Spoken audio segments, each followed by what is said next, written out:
Alright, let's get right into the best battle that I had at the Sakuracon Pokemon Tournament. It was 6v6 Battle Spot Singles, so that means you could use Mega Kangaskhan, you could use Baton Pass and stuff. And that was one thing, he had a Scolipede on his team, so I had to be wary of that the whole time. But the reason why this was the best battle is because it was the championship run back from last year.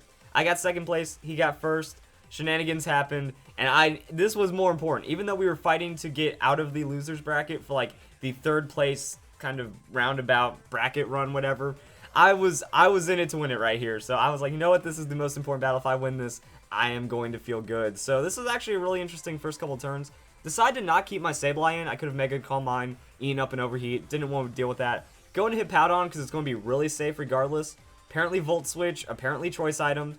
Now I didn't want the Choice Specs. In case it was Choice Specs over here on my Rotom, that would be a little too much damage. So I at least get a free Stealth Rocks right here as he switches out. A little bit of Sandstorm damage. And I know my Hippowdon's like the tankiest thing ever. Yeah, he doesn't care. That's a stab super effective waterfall from a Gyarados, and he just takes a little bit of that Rocky Helmet damage. I can slack off whatever he did to me. Feeling good. Garchomp comes in. Still feeling pretty good about this. And now we get to kind of see this weird thing play out. So it's Tank Chomp. And that's huge for me. I think me understanding that that is a Tank Chomp is better than him actually getting the Stealth Rocks. So I get free slack off that turn. Now Hippowdon staying fresh. I know that I can pretty much tear through his Rotom and his Gyarados because of the Stealth Rocks being up. And then he switches out. He goes into a Greninja off of that one. So yeah, the Hippowdon's just like shuffling his whole team and becomes the MVP for this game so hard. So after the Intimidate, Earthquake isn't going to do a lot of damage. Still a little decent right there. Sandstorm subsides, so I stalled out the 5 turns, and now I can switch out, not have to worry about my own Sandstorm hurting my team setup. I go into Rotom. It's Wash Tom, so rocks aren't the biggest deal to me. And the Greninja Rotom matchup is honestly a really weird one, because Greninja shouldn't stay in against the Rotom, because Rotom's just going to tank up anything. And if you get the read, you know, if you're predicting like Scald for a burn against a Greninja, or like if Greninja's trying to Scald you for burn, Thunderbolt, that's a KO. If they go for something like Extrasensory Dark Pulse, at that range, my Hydro Pump would KO him.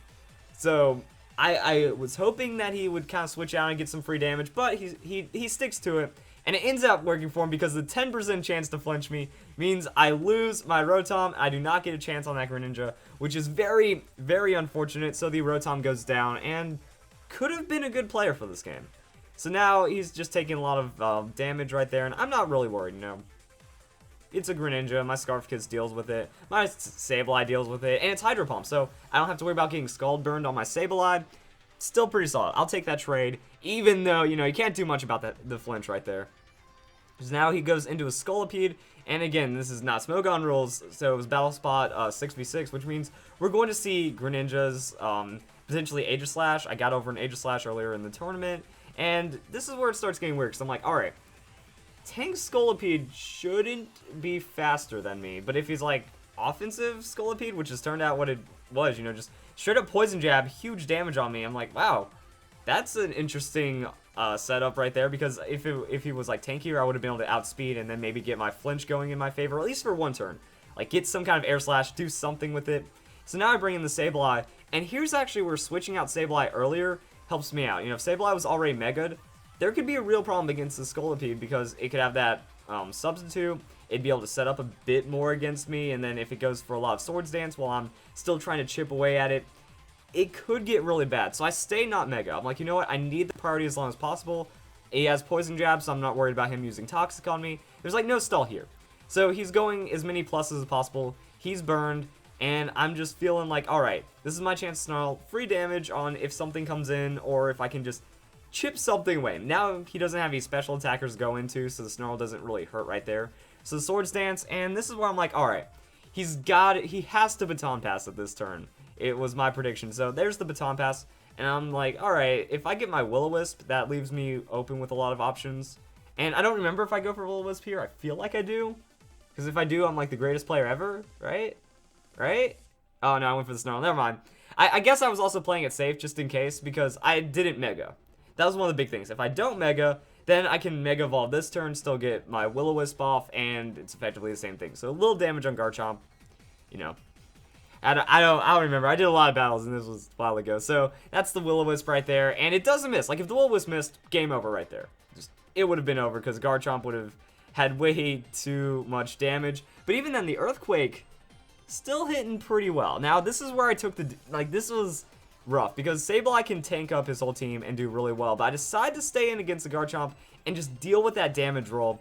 And unfortunately, he got it against me. There was a good chance Sableye could have survived, but luck was not on my side that day. It just wasn't from the other battles I had. So that's at least a free time for Clefable to come in, and Clefable's unaware, so that means it's just a straight up burn Garchomp. Now let's watch as Earthquake does 0 damage to me, because yeah, this Swords Dance don't matter, and I'm just going to Calm Mind in his face. Now, this is also another interesting situation where it's like, how many moves can I get away with? You know, how many Calm Minds can I do before I start going for the ultimate setup, going for a hard win right here? Garchomp's going to go down to a Moonblast whenever I choose for it to go down, and we're good to go right there. So there's the burn. He tries to throw out the Iron Head, but I don't understand the Iron Head on Garchomp because well, you know, it's going to flinch me here and there, but it's not going to be big enough. Like, this is when you switch out the Garchomp and you don't risk me setting up, because if that 30% chance of me flinching doesn't come through, my Clefable is going to get even stronger and just run you over even more. So decides to go for the Earthquake. Still not doing too much. And that was another unfortunate thing about this, because I already lost my Rotom to the flinch, and my Togekiss went down earlier, so I couldn't like switch out into something that'd be immune to the Garchomp Earthquake. And yeah, so we're just going to kind of watch this damage tick down, and this is actually working out pretty well. Feeling I can get a Calm Mind, I can Moonlight back up to full, he'll eventually go down to his own burn. That was critical levels of damage right there. So Clefable's looking to win right now. I'm like, alright, I'm getting a lot of Calm Minds right here. This is feeling really, really solid. And high amounts of special defense, so yeah, this is going really nice. Just have to wait it out, you know, leftovers takes a little bit, burn, that's a little bit of the turn, but this is where it's like, okay, he's going to go for his damage. He's committed to this because he got his Baton Pass, so he feels there's no reason to switch out after all that. I get back-to-back crits. Like, that's annoying. He crits me back-to-back. Fortunately, it didn't matter. It didn't, like, decide anything.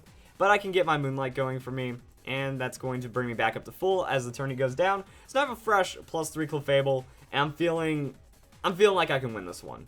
So now he goes into his Rotom, and the problem starts to come in that I just get greedy. There's the trick. I could have thrown out a Moonblast at some point. I could have just gone through his team, but then I get his Choice Scarf. He gets the leftovers, and now I'm stuck with the Calm Mind after having the Clefable that could go. So that's one of the counters to my team right there, is just having that trick on the Rotom. And it was one of those things, like, I knew he had it. It just didn't occur to me at that time. I'm like, maybe he's just going to try to get greedy and, like, crit me on an Overheat for the KO. But he didn't. He went for that play, and then, you know, as we can see, the Volt Switch does nothing. So the Overheat would have done nothing. I could have matched with him. I don't know if the Scarf would have, like, we can actually maybe find out here if the Scarf would have made me faster. So I could have, like, gotten enough Moonblast potentially to make it matter. But overall, that was the bad play that made this battle more difficult than it needed to be. And yeah, there's me using Calm Mind right there. So the Scarf Clefable, you know, that's a thing. And I just, like, I wanted to scout it out, so I saw him bring in the Gyarados, which means it's my turn to bring in the Amoonguss. And my deal with bringing the Amoonguss was, I'm thinking, alright, he's definitely going Dragon Dance this turn. So now that means I can Spore him, that'll eventually force him out, he loses that Dragon Dance stack, and Amoonguss is just an amazing Pokemon. So, take a little bit of damage from Stealth Rocks, that gets healed up by the Black Sludge. Here comes the Ice Fang, +1 Ice Fang on the Amoonguss. This was the one I needed to survive, and I do, because, you know, just high amount, max hit points. It is a pure special defense tank, but Amoonguss is just that filthy of a tank that it can do it. So here's where I'm starting to think, like, okay, what do I need to do? Do I threaten the Giga Drain? You know, that's decent damage, that's going to heal me up. How long is he going to stay asleep? Because if I Synthesis, we can kind of go through this whole thing again, you know, as long as he doesn't wake up immediately, as long as he doesn't get the first turn wake up. Looking really good for me. I don't heal up a lot right there, but then we can see that he has a Citrus Berry, so has that tankiness for setting up the Dragon Dances, goes back up to half. I'm like, alright, I need my Synthesis. I can also potentially, like, switch out if I need to. So that's what I'm doing. Regenerator comes in. That's going to be pretty nice. There's my Hippowdon. So Hippowdon comes in. As long as he doesn't wake up this turn, I just survive anything and Whirlwind him out. They takes a lot of damage from the Stealth Rocks, as well as just a little bit of potential, like, whatever damage he wants to do. Now, at this point, I realize Gyarados is the scariest thing to deal with. Because I only have Earthquake on my Hippowdon. If all of my Pokemon go down, it's just my Hippowdon versus Gyarados in the end. Like, if that's the last 1v1, he's going to win. Because then he can just, like, set up his Dragon Dances. I can't Whirlwind anything out. I don't have any damage against him. So now my only priority is every time Gyarados comes on the field, swap it out. Don't kill the Pokemon that's on the field and get Gyarados in until he eventually goes down. So now we see that the Conkeldurr actually doing huge amounts of damage. Like, for my full defensive Hippowdon tank, it's kind of ridiculous. And he also has the Drain Punch, which is pretty obvious, so I didn't think he was going to do that much damage. So the Whirlwind actually worries me right here because I come in losing a lot of health. That's going to be the Stealth Rocks on to his Rotom. And he's taking a little bit of damage as well. But again, Rotom, another Pokemon I'm going to have problems with if it's the last Pokemon alive because he has the Levitate. So if he's in there, then that means I'm going to be screwed on the Earthquake. So that means I need to play this game perfectly from here on out. I need to make sure he doesn't understand that that is like my win conditions, making sure those two Pokemon go down and then eventually out-trade the Conkeldurr. So this is where he like whispered over his friend like, I think I win. Like I'm pretty sure that's what he said, or he said something like that because I'm just stuck eating these hidden powers and then I have to go and I have to recover or at least slack off all of it back up. Now the one thing I realized though is that I was gaining small amounts of health. So this wasn't stalling. I was not stalling, I was not trying to drag out the game, I was not trying to frustrate my opponent. I was actually gaining on all these. So I'm like, if I can keep using Slack Off, if I can get as close to full health as possible, that's going to keep me in this game. Even though he kind of saw it like as a desperate kind of attempt, you know, if Hidden Power crits, that would probably end the battle, or at least it would make it last a lot longer depending on when it happens. But he's not doing half on those Hidden Powers, and that's all that matters. So that's going to be the next couple turns, just kind of stalling that one out, making sure we can get through this one.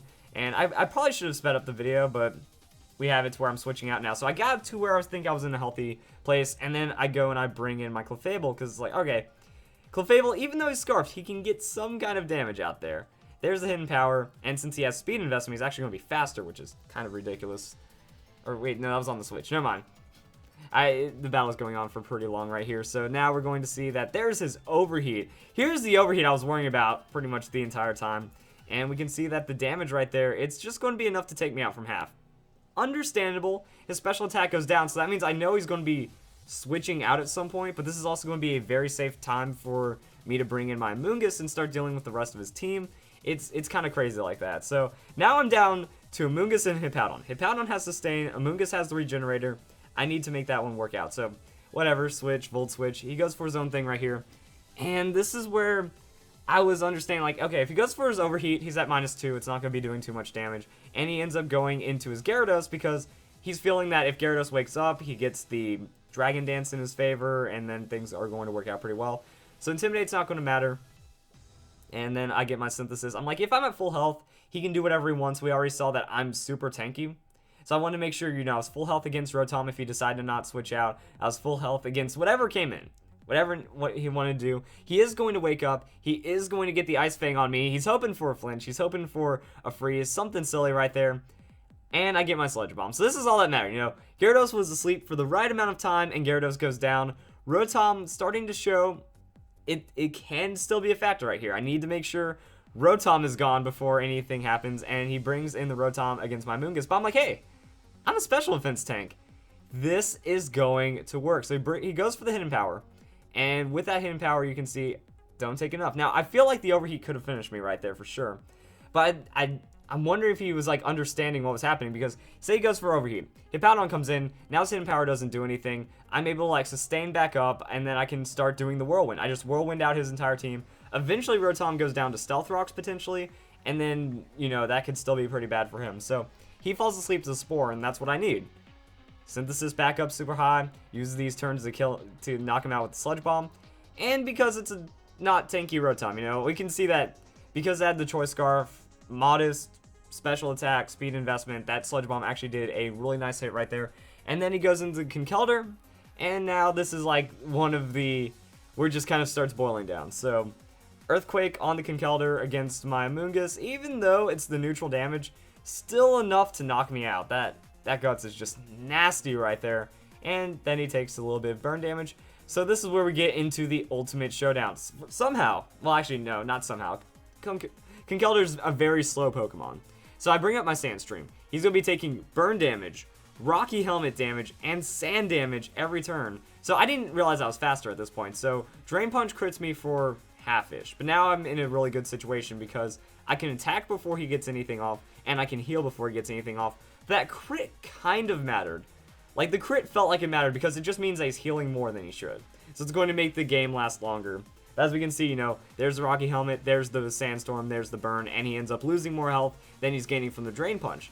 Now, he didn't have the Ice Punch, which was actually one thing that surprised me because I just didn't want to switch in Hippowdon into a very powerful hit and then potentially get 2-hit KO'd and then turn it into a Moongus, which is slower than the Conkeldurr, and now the rest of the battle just plays out pretty obviously, you know. I wanted to slack off this turn.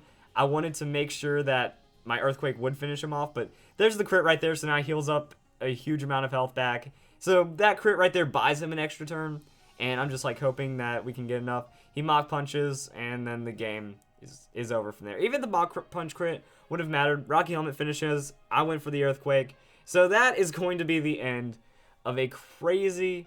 Wait, what's left? I thought the battle was over because I get my slack off right here. And, oh, no, it's not his last Pokemon. He still has his Scolipede. But even then, it's burned. It has to deal with the rocks, you know, it's done anyways. He goes for Poison Jab. His only offensive move is not very effective. So, yeah, the game was effectively over when the Conkeldurr went down. And that was like one of the fights that was going on right there. And he didn't want to bring in because, like, you saw right there, he's in that burn range. He has one turn to maybe get a Swords Dance. And even then, with the Baton Pass, the Pokemon coming in would take too much damage. Unless it was Conkeldurr, that could have been interesting. But then, yeah, there was just a lot of things that could have gone weird with that battle. So, overall, I end up taking back my mental title, you know, that was the battle that mattered to me, and the rest of the tournament was still really weird. Like, last year, should have had first because he had less wins than me, and, like, got a bye and showed up late or something, so I technically had first, but I gave him the battle, and then ended up losing to a Swords Dance Talonflame. This year, I got sent to losers from crazy amounts of hacks, and then me losing to the Rain Dance team that put me in third place. I'm still not sure about that one, because, again, it was another weird tiebreaker scenario where I had more wins, but lost and got knocked out by him because he showed up late, and there was a bye situation that happened. Also, one of his opponents dropped because he was actually, I just remembered saying this, he was actually technically cheating, the person that beat me, because we had item clause on, so you couldn't have more than one of the same item. And he was actually using double leftovers on that team, which is super filthy. And he said that his opponent that was about to beat him rage quit because he was using double leftovers, and apparently no one reported it, so he wasn't punished. And then he still got away with double leftovers for a couple turns. So he made it further in the tournament than he should have with, like, the rules that he wasn't following. And then that was also because I only saw him in loser's bracket because I was sent there from hack. So it was a really weird tournament. Still doing good. Like, you know, I got a medal. I got second place and third Sakuracon, even though shenanigans happened, and it was pretty good. This was the battle that mattered. This was the intense run back, and it went out pretty well. So if you guys enjoyed this video, hope you all have a nice day. Thank you for watching.